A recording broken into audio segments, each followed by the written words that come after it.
Isang malusog na araw po sa ating lahat. Ito pong muli, si Dr. Marvin C. Calianta. Napapanahon po itong topic na to dahil uso na naman ang ubot sipon at lagnat. So ang pag-uusapan natin ay tungkol sa lagnat. Bakit? Dahil meron ako na-encounter na mami na ganito yung ginawa niya sa kanyang anak.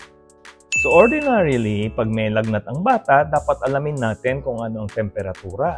Marami naman nang nabibiling na thermometer ngayon, ano?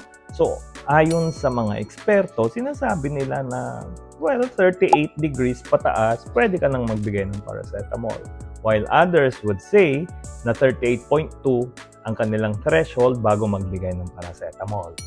So, nabanggit ko na rin noon kung ano ang dosing ng paracetamol, particularly sa mga bata. Check nyo na lang po rito sa comment section. So, ang isang issue kasi is how often do you give paracetamol? Sabi nga nila, every 4 hours, pero in 24 hours, dapat at least 5 doses ka lang. So, merong isang dose na i-omit mo for the liver to rest. Kasi ang paracetamol is metabolized in the liver. And meron po tayong tinatawag na paracetamol toxicity. So, anong gagawin natin? Wala pang 4 hours, nilalagnat na naman yung inyong mga kids. Well, pwede pong mag-TSB or tepid sponge bath na kung tawagin. Actually, pinagbabawal po natin. Ito yung kasing ginawa ni mami nung nakaraan sa kanyang anak. Bawal po yung ice, no? Yung malamig na tubig. Bawal po yan na ipunas sa katawan. Kasi ang mangyayari dyan, sa sobrang lamig, lalo siyang manginginig. At pag nanginginig tayo, the more that we produce heat, no? So, lalong tumataas paradoxically ang kanilang fever. Bawal din po ang magbanyos ng alcohol. Bawal po yan. Kasi nai-inhale po nila. Hindi po magandang ma-inhale yung alcohol ng mga bata.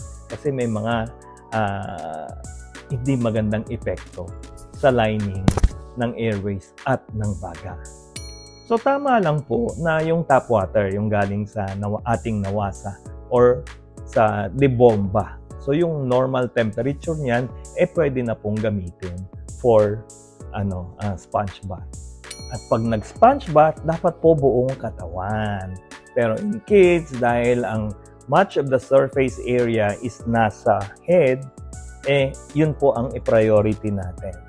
Punasan maigi, but if possible, buong katawan, punasan, and then followed by a dry towel para mapunasan ulit yung excess na water. Then we can repeat it again. Okay?